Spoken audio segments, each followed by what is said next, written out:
Hello everyone, I hope you all are well and making progress in life. Here is Priyanshu and welcome to the Infinity Mind. So today I will be solving the problem word break.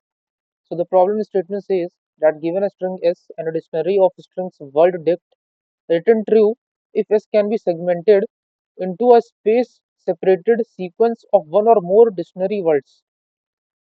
And note that the same word in the dictionary may be used multiple times in segmentation. So basically we can see that we are in the input we are given string s.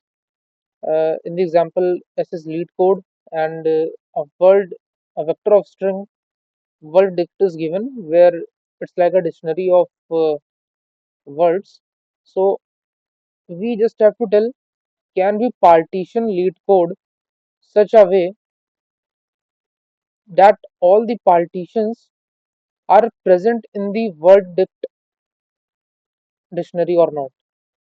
So here we can see if we partition lead code as lead and code. If we partition in between here, if we partition here, if we partition here, we can see that each partitions here, the lead and here the code are present in the dictionary. So we just have to return true or false whether it is uh, possible to uh, partition or not. So how we can solve this? So I am taking the same example lead code, and in the dictionary we are given lead and code. So what we have to do, what we have to check, and we have to check for every partition. uh, uh, we have to try all the possibilities. Obviously we will try all the possibilities. So first of all, what I will do, I will try to partition here, and I will ask that is L present in our dictionary. So so how can we find that L is present in our dictionary or not? I can just I can just take an ordered set I can take, and just store all the strings there, and this will be easy for me. This will be around because of one if there is no uh, what we say bad collisions are there. So this will give us the answer and because of one time complexity if we use the unordered set. So is L there in world dictionary? No. If no L is there, no problem. We will just go and try to partition here. Is LE present in the dictionary? No, we cannot partition here. Is LEE present in the dictionary? No. Is LWT, that is lead, present in the dictionary? Yes, lead is present in the dictionary. So we can see that we have got one partition. Now we are ready to further check for the next partition, that is code, because lead is present here. Now I have to check that code is present or not. So I will go and say that take my new string code and check that whether code is present or not. So is C present if I do partition here? Is C present in this word dictionary? No. Is CO present in the word dictionary? No. Is COD present? No. Is CODE present? Yes. So yes, CODE is present. So now this will return true. So here it will return true, and we can see that we have got one answer. So what was the logic here? Nothing, brute force. Whatever it is saying, we will do that. We will try every partition. We will try every partition from the starting up to the end, and whenever at any partition we see that this here from the start to the current partition index, this substring is present in the word dictionary, we can say that go and check for the next part, and next part again we will follow the same. If it will be present, we will return true, otherwise false.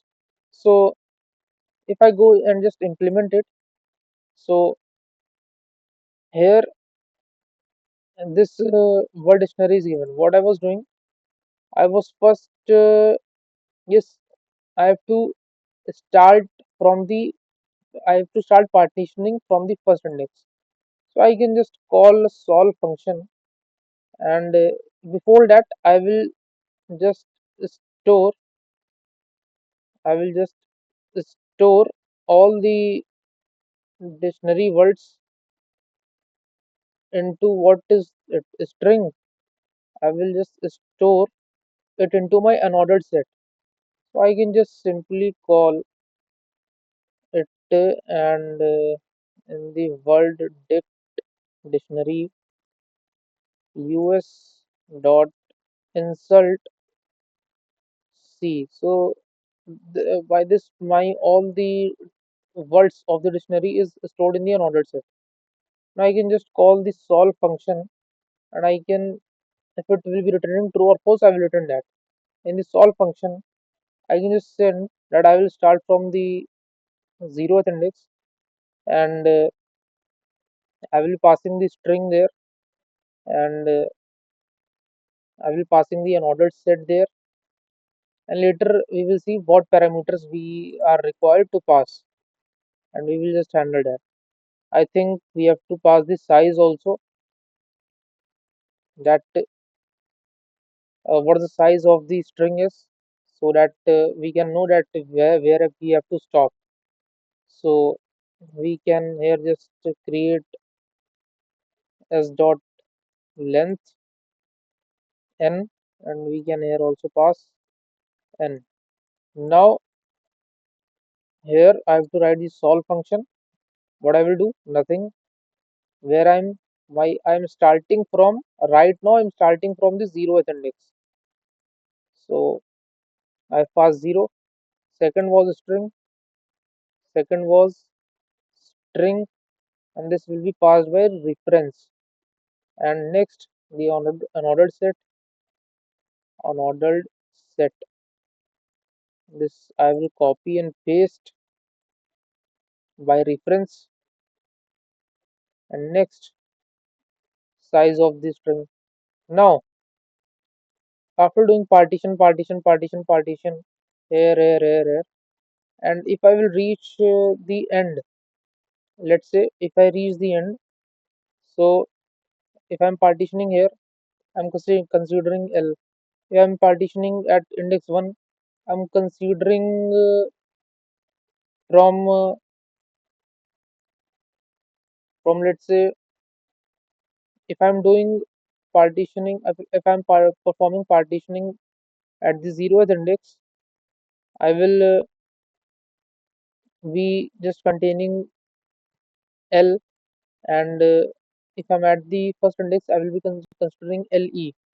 So if I'm at the n minus 1th index, that is this is n minus 1th index. So I will be considering the whole string, and if I will be at the n, if I will be out of bound, I have to return. I have to return. So here I can write the base case that if my start is greater than equal to n, we can just simply return true. Why true? Because let me tell you, because let's say we have done partition here, we have written true. Now what if what if we will return true, now it will obviously move to the next index, and if we are at the last index, it means that we have got this in our dictionary, then only we have reached the nth index. If we haven't got any of the words, if we haven't got lead code in our dictionary, I would have already written false. I would have not moved yet, because every time I was checking that is L is present, if E is present, is E is present, is T is present. So definitely it will be sure that if I have reached the end, it means that I have found the answer. That's why I will return true here, and otherwise I will start. I will start my. I will use a for loop. Uh, this will be from the start. Initially start is 0, and it will go up to the last index I less than n plus I. And what I am doing here, I am performing partition here, here, here, here. First of all, I will partition here.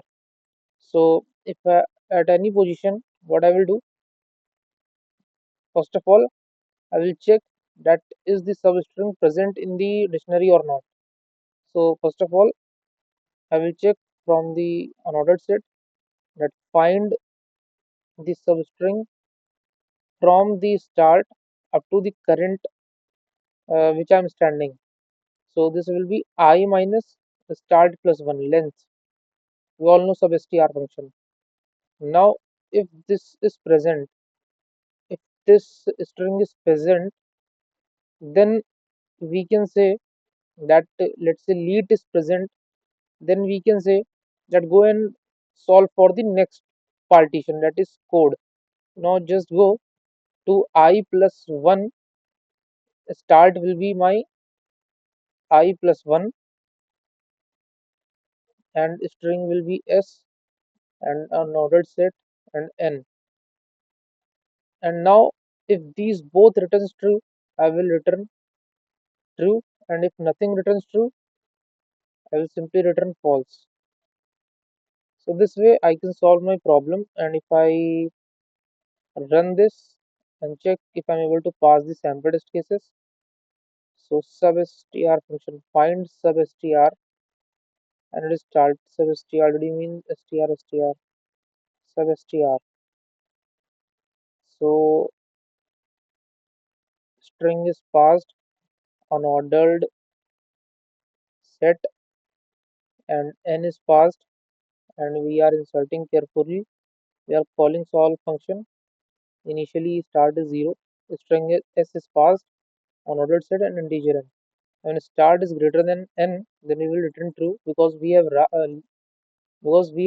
reached the last index only when we have found leet and found code.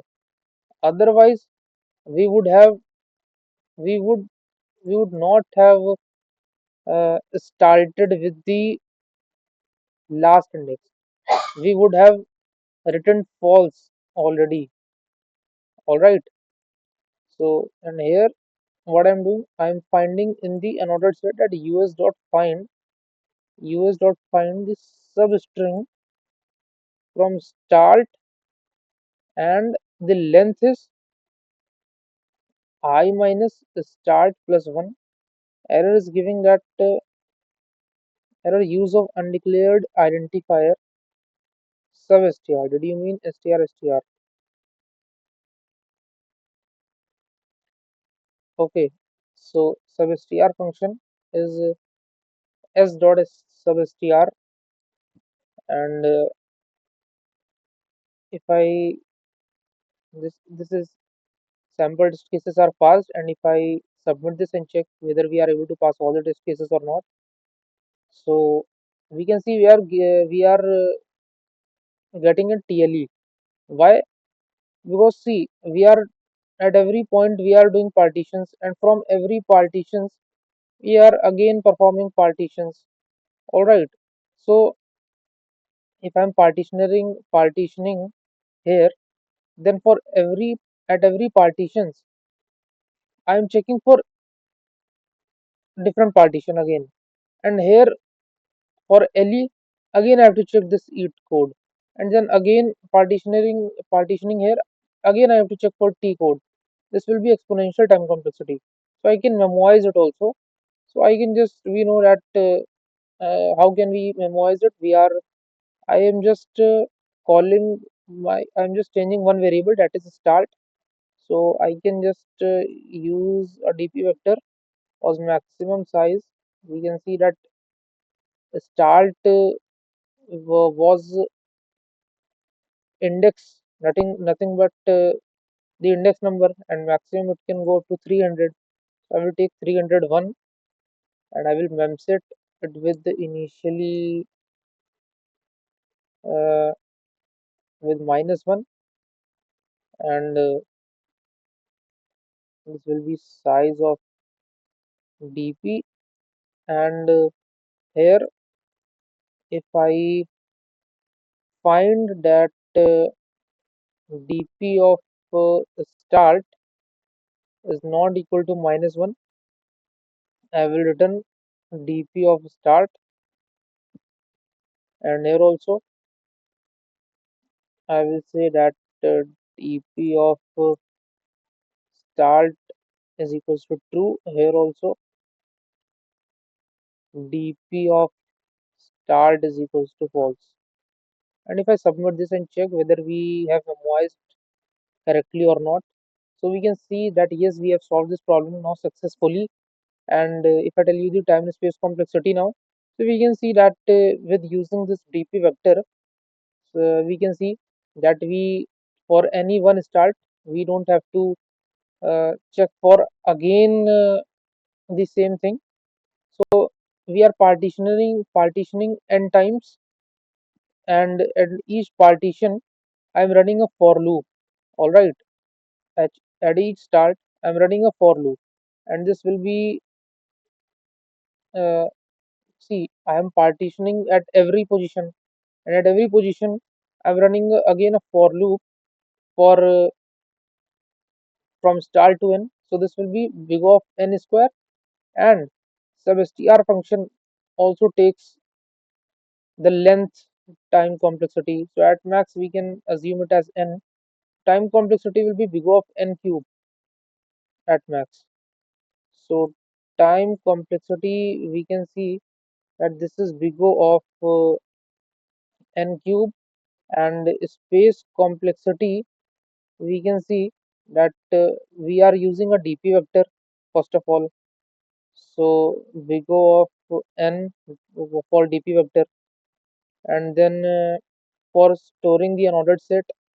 So let's say the unordered set will be nothing but the size of world depth. So let's say us dot size, we can assume, and the recursion stack space is big O of n, because at max the depth will be big O of n. All right. So this was all about this problem. I hope you understood. Thanks for watching. Till then, keep learning and keep upgrading yourself. See you in the next video.